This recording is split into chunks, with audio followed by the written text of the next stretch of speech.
नमस्कार। आज हम एक ऐसी किताब के पन्नों में उतर रहे हैं जो जिसने पश्चिम को भारत की आध्यात्मिक गहराई से मिलवाया।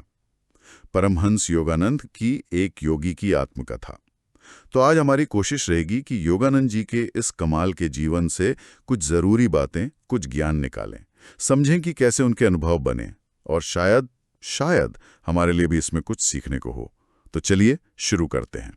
बिल्कुल, ये सिर्फ एक बायोग्राफी नहीं है। आप देखिए तो ये तो भारतीय मन और अध्यात्म की एक खिड़की है। हम देखेंगे कि कैसे बचपन की वो प्रार्थनाएं, हिमालय जाने की उनकी जिद, गुरु की खोज और फिर उन अद्भुत संतों से मिलना, हाँ। इन सब ने योगानंद को वो बनाया जो वो थे। इसमें चमत्कार भी हैं, गहरे योग विज्ञान की बातें भी, और जीवन के जो द्वंद्व होते हैं ना, हाँ। उन पर सोच विचार भी है। तो कहानी शुरू होती है योगानंद के बचपन से। नाम था मुकुंद। उनके पिता भगवती चरण घोष रेलवे में ऊंचे अफसर थे, मतलब तर्क वाले, अनुशासन वाले। हाँ, और माँ ज्ञानाप्रभा देवी, वो बिल्कुल आस्था और प्रेम से भरी हुई थीं। जरूरतमंदों के लिए उनका दिल इतना बड़ा था कि कई बार तो पिताजी की तनख्वाह से भी ज्यादा खर्च कर देती थीं। हाँ, ये वाला किस्सा दिलचस्प है। पिताजी को चिंता होती थी, जाहिर है, पर समझदार भी थे। एक बार तो मां नाराज होकर मायके जाने लगी, पर पिताजी ने मनाया, मदद भी की। हाँ, तो मतलब परिवार में एक बैलेंस था, प्रेम भी और थोड़ी दुनियादारी भी। पर योगानंद पर माँ की छाप बहुत गहरी पड़ी। उनके आध्यात्मिक रुझान की नींव वहीं पड़ी। सही कहा। और वो बचपन का पतंग वाला किस्सा, वो तो कमाल है। छत पर थे, कटी पतंग पकड़ना मुश्किल, प्रार्थना की और एक पतंग की डोर पास में उलझकर हाथ आ गई। और मजा तब आया जब बहन ने कहा, ये तो बस ऐसी हो गया होगा। तो उन्होंने दूसरी पतंग के लिए और जोर से प्रार्थना की, और वो भी आ गई, हवा से उड़कर सीधे उनके पास। हाँ, तो यहाँ बात सिर्फ चमत्कार की नहीं है, बात है उस बच्चे के अटूट विश्वास की, जो उसकी सच्चाई बन गया। ऐसा लगता है जैसे उस घटना ने उनके पूरे जीवन का एक पैटर्न तय कर दिया कि विश्वास से हकीकत बदल सकती है। फिर माँ का ध्यान हो गया जब वो काफी छोटे थे। ये उनके लिए बहुत बड़ा धक्का था। पर माँ ने जाने से पहले भाई आनंद को एक ताबीज दिया था। कहा था कि 1 साल बाद मुकुंद को देना। हाँ, और जब वो ताबीज मिला, उन्हें लगा जैसे कोई अदृश्य शक्ति, कोई गुरु उनसे जुड़ गए हैं। ये एक संकेत था कि असली गुरु मिलेंगे। वो ताबीज उनकी यात्रा का प्रतीक बन गया। और उनके अंदर वो खोज की आग इतनी तेज थी कि बचपन में ही हिमालय भागने की कोशिश की। बड़े भाई अनंत ने पकड़ा, वापस लाए। हाँ, ये दिखाता है कि उनके अंदर वो वैराग्य और ज्ञान की प्यास कितनी गहरी थी। ये कोई बचपना नहीं था, एक खोज शुरू हो चुकी थी। गुरु की तलाश में फिर वो कई साधुओं, योगियों से मिले। एक थे स्वामी प्राणवानंद। उन्हें 2 शरीरों वाला संत कहते थे। हाँ, मतलब वो एक ही समय में 2 जगह हो सकते थे। योगानंद ने खुद बनारस में इसका अनुभव किया। स्वामी जी ने उनके पिता के दोस्त को सिर्फ सोचकर बुला लिया, जबकि वो खुद योगानंद के साथ ही बैठे थे। ये सब देखकर तो योग की शक्तियों पर उनका विश्वास और गहरा हुआ होगा। बिल्कुल, पर वो ये भी समझ रहे थे कि असली चीज चमत्कारों से आगे है। जैसे वो गंध बाबा मिले, जो कहीं से भी कोई भी खुशबू पैदा कर देते थे। हाँ, योगानंद प्रभावित तो हुए, पर पूछा क्या इससे भगवान मिलेंगे? सही सवाल। उनकी नजर साफ थी। फिर वो टाइगर स्वामी से मिले। पहले वो बाघों से लड़ते थे। अच्छा। हाँ, पर बाद में उन्होंने कहा कि असली लड़ाई तो अपने अंदर के बाघों से है, काम, क्रोध, लोभ, इनसे। तो ये भी एक सीख थी। बिल्कुल। फिर वो उड़ने वाले संत भदूड़ी महाशय से मिले। उन्होंने योग पर जोर दिया और उन्होंने योगानंद के अमेरिका जाने का इशारा भी किया था। हाँ, तो ये सारी मुलाकातें उन्हें तैयार कर रही थीं। वो सीख रहे थे, परख रहे थे, पर आत्मा को तलाश थी किसी गहरे जुड़ाव की। और फिर वो पलाया बनारस के गली में। हाँ, वो कहानी तो अद्भुत है। ध्यान में उन्हें आवाज सुनाई दी, तुम्हारा गुरु आ जा रहा है। और फिर एक संकरी गली में अचानक स्वामी श्री युक्तेश्वर गिरी। देखते ही पहचान लिया दोनों ने एक दूसरे को। गुरु ने कहा, ओह तुम आ गए, जैसे बरसों से जानते हो। हाँ, ये गुरु शिष्य संबंध का एक आदर्श है। एक पल में पहचान, सालों की तलाश खत्म। और श्री युक्तेश्वर का व्यक्तित्व, ज्ञान, अनुशासन और जिसे कहते हैं कठोर प्रेम, उसका संगम थे वो। उन्होंने कहा भी था, साधारण प्रेम स्वार्थी होता है, दिव्य प्रेम बिना शर्त, बिना सीमा, बिना बदलाव के होता है। बिल्कुल, यही आध्यात्मिक प्रेम था जो योगानंद को मिलना था। गुरु ने ये भी बताया कि वो ताबीज ने अपना काम पूरा कर दिया, अब सीधा मार्गदर्शन मिलेगा। गुरु के आश्रम में सिरामपुर में जीवन आसान नहीं था, कड़ा अनुशासन। हाँ, बहुत। वो मच्छर वाला किस्सा याद है? हाँ हाँ, रात को मच्छर काट रहे थे, योगानंद परेशान। गुरु ने पर्दा लगाने से मना कर दिया। कहा, मन को समझाओ कि तुम और मच्छर अलग अलग विचार हो। और कमाल ये हुआ कि योगानंद ने आज्ञा मानी और मच्छर उनके पास नहीं आए। ये कैसे हुआ होगा? ये सिर्फ कोई टोटका नहीं था, ये मन की शक्ति का पाठ था, अहिंसा का पाठ था। श्री युक्तेश्वर ने समझाया कि पतंजलि का अहिंसा सिर्फ मारना नहीं है, मारने की इच्छा को खत्म करना है। अच्छा। हाँ, दुनिया में शायद बचाव करना पड़े, पर मन में गुस्सा या नफरत ना हो। संत जो होता है वो सृष्टि से एक हार्मनी, एक सामंजस्य बना लेता है। उन्होंने ज्योतिष के बारे में भी सिखाया, पर एक अलग नजरिए से। हाँ, उन्होंने कहा कि ग्रह नक्षत्र हमारे पिछले कर्मों का असर दिखाते हैं। ये कोई फिक्स भाग्य नहीं है, इसे बदला जा सकता है। कैसे? इच्छा शक्ति से, प्रार्थना से, योग से, और कुछ उपाय भी बताए, जैसे वो ज्योतिषीय कंगन। मतलब हम अपने भाग्य के मालिक खुद बन सकते हैं। उन्होंने युगों के चक्र की भी बात की कि हम अब द्वापर युग में हैं, ऊर्जा और बिजली का युग। ये सब तो ठीक है, पर वो जो अनुभव उन्हें हुआ ब्रह्मांडीय चेतना का। हाँ, वो तो बिल्कुल अलग स्तर की बात है। गुरु के एक स्पर्श से योगानंद की पूरी दुनिया बदल गई। कैसे लगा उन्हें? उन्होंने लिखा है कि जैसे सब कुछ, शरीर, कमरा, पेड़, सब रोशनी से बना है, एक ही दिव्य समुंदर की लहरें। हाँ, वो सृष्टि की एकता को महसूस कर पा रहे थे। ये अद्वैत वेदांत का सीधा अनुभव था। सब एक हैं, अलगाव सिर्फ एक भ्रम है, माया है। ये समाधि की झलक थी। सोच कर ही रोंगटे खड़े हो जाते हैं। बिल्कुल, ये दिखाता है कि ध्यान और योग, खासकर क्रिया योग, चेतना को कहाँ तक ले जा सकते हैं। जरा सोचिए, अगर हमें एक पल के लिए भी ऐसा अनुभव हो जाए तो क्या दुनिया हमारे लिए वैसी रहेगी? शायद नहीं। और इसी से जुड़ा है क्रिया योग, जिसमें श्री युक्तेश्वर ने उन्हें दीक्षा दी। हाँ, इसे वो आत्म साक्षात्कार का राजमार्ग कहते थे। ये एक बहुत प्राचीन तकनीक है।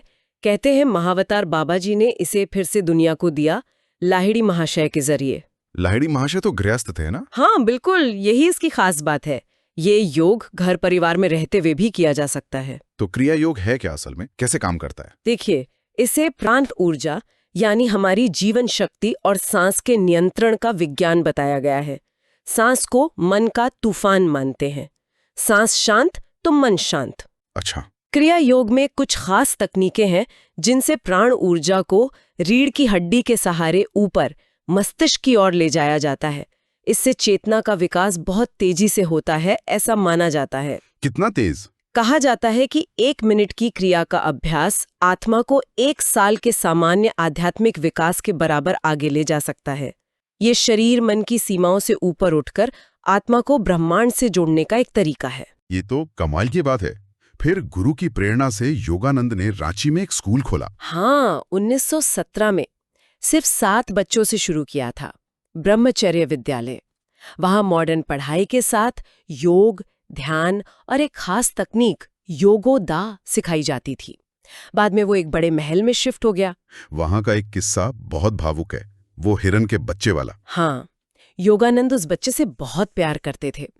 एक बार वो ज्यादा खाने से बीमार पड़ गया, मरने लगा। योगानंद ने प्रार्थना की। हाँ, और उनकी तीव्र प्रार्थना से वो बच्चा कुछ घंटे और जी गया। पर रात में हिरण ने योगानंद के सपने में आकर कहा, आप मुझे रोक रहे हैं, प्लीज मुझे जाने दें। ओह। तो योगानंद ने उसकी आत्मा की इच्छा का सम्मान किया और बच्चे ने शांति से शरीर छोड़ दिया। ये कहानी बहुत कुछ सिखाती है। क्या? एक तो लगाव की सीमा, दूसरा प्रार्थना की शक्ति, और तीसरा आखिर में ईश्वर की इच्छा को मानना। ये सवाल भी मन में आता है कि हमारी प्रार्थनाएं, हमारी इच्छाएं क्या हमेशा दूसरों के लिए सही होती हैं, या कभी-कभी वो हमारे अपने लगाव का रूप ले लेती हैं? गहरा सवाल है। अच्छा, योगानंद सिर्फ साधुओं से ही नहीं मिले, वो अपने समय के महान वैज्ञानिकों, विचारकों से भी मिले। हाँ, जैसे सर जगदीश चंद्र बोस। हाँ, वो वैज्ञानिक जिन्होंने साबित किया कि पौधों में भी जीवन होता है, भावनाएं होती हैं। बिल्कुल, उनका वो यंत्र क्रेसिकोग्राफ, उससे उन्होंने दिखाया कि धातु, पौधे, जानवर सब थकते हैं, उत्तेजित होते हैं। ये तो कमाल की बात थी। ये तो योग दर्शन की ही बात हुई कि चेतना हर जगह है। सही कहा। फिर वो कवि रविंद्रनाथ टैगोर से मिले शांति निकेतन में। वहां शिक्षा के आदर्शों पर बात हुई, प्रकृति के पास क्रिएटिविटी के साथ सीखना। और महात्मा गांधी से भी मिले। हाँ, वर्धा आश्रम में। हाँ, गांधी जी उस समय मौन पर थे, पर लिखकर स्वागत किया। शाम को प्रार्थना सभा में अहिंसा और सत्य पर बोले। चरखे और गाय की रक्षा पर भी जोर दिया।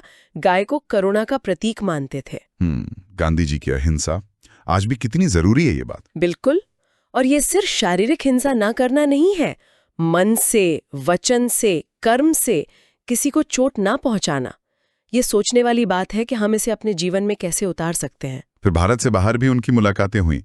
जर्मनी में थेरेस न्यूमन से मिले। हाँ, वो कैथोलिक संत जो कहते हैं सालों से सिर्फ पवित्र जल पर जी रही थीं और हर शुक्रवार को उनके शरीर पर ईसा मसीह जैसे घाव, स्टिग्माटा उभर आते थे। योगानंद ने खुद ये सब देखा था और वो उस समय की अरामी भाषा में बोलती थी। और भारत में मिली गिरी बाला, वो महिला योगी जो 50 साल से भी ज्यादा बिना कुछ खाए पिए। ये कैसे मुमकिन है? उन्होंने बताया कि उनके गुरु ने उन्हें एक खास क्रिया योग सिखाया था, जिससे वो सीधे हवा से, सूरज की रोशनी से, मतलब ब्रह्मांडीय ऊर्जा से पोषण लेती थीं। उनका मकसद ये दिखाना था कि मनुष्य आत्मा है और वो भोजन पे निर्भरता से ऊपर उठ सकता है। ये सब अनुभव तो दिमाग को एकदम हिला देते हैं। ये दिखाते हैं कि इंसान के अंदर क्या क्या क्षमताएं छिपी हैं। विश्वास और प्राण पर नियंत्रण से क्या कुछ नहीं हो सकता। बिल्कुल। फिर 1936 में एक दुखद घटना हुई। श्री युक्तेश्वर ने पुरी में महासमाधि ले ली। हाँ, मतलब अपनी इच्छा से शरीर छोड़ दिया। योगानंद उस समय कुंभ मेले में थे। उन्हें पहले से एहसास हो गया था। वो बहुत दुखी हुए। लेकिन कहानी यहीं खत्म नहीं हुई, बल्कि और भी रहस्यमयी हो गई। कैसे?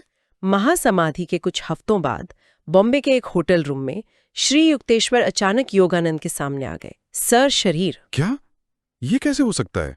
हार्ड मास के शरीर में? हाँ, योगानंद ने लिखा है, ये कोई सपना या छाया नहीं थी, एकदम असली शरीर।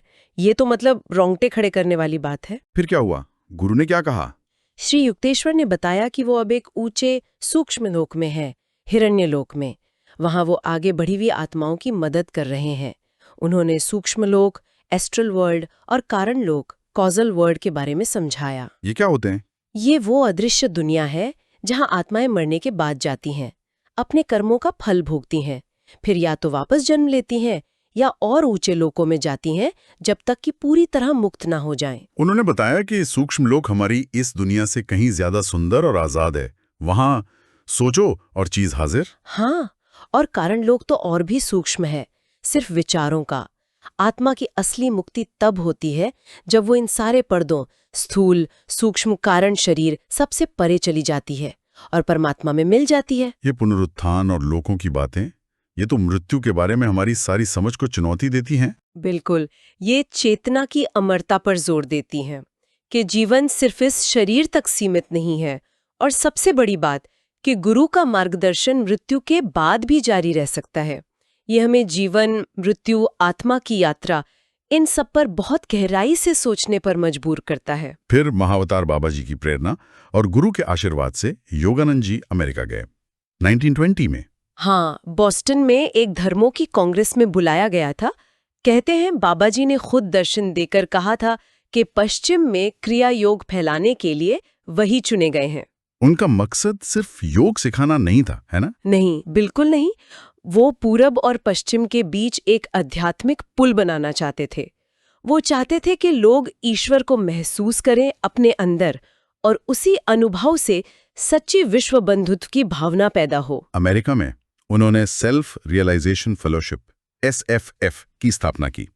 वहां वो लूथर बर्बैंक जैसे लोगों से भी मिले, पौधों के विशेषज्ञ। हाँ, योगानंद ने उन्हें गुलाबों के बीच एक संत कहा, क्योंकि बर्बैंक पौधों से प्यार से बात करते थे, प्रकृति के नियमों को समझते थे। ये पश्चिम की यात्रा दिखाती है कि कैसे अलग अलग संस्कृतियों के बीच ज्ञान का लेन देन कितना जरूरी है। सही कहा।